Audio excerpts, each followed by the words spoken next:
La décision du jury d'appel de la Confédération africaine de football, CAF, a jeté une onde de choc dans le monde du football africain.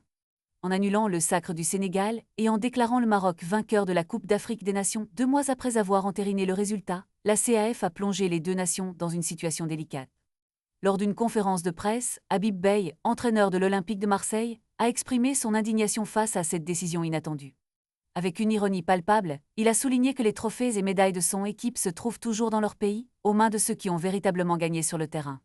Cette déclaration met en lumière le sentiment d'injustice ressenti par de nombreux supporters et joueurs sénégalais. Selon Beye, la décision est non seulement inadaptée, mais elle nuit également à l'image de la CAF et à celle du football africain dans son ensemble. C'est incompréhensible, et ça ne met pas en valeur notre représentant sur le continent, a-t-il déclaré, soulignant les implications d'une telle décision sur le moral des joueurs et des supporters.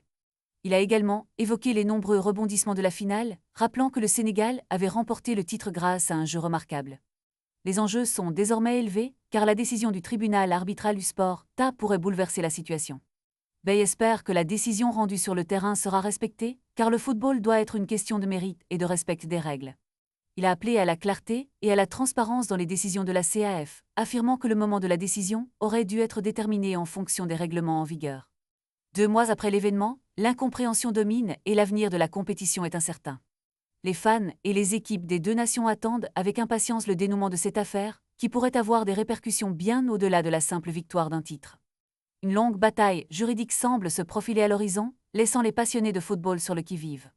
Quelles seront les conséquences de cette manœuvre pour le football africain et pour la crédibilité de la CAF? Les prochains jours s'annoncent cruciaux.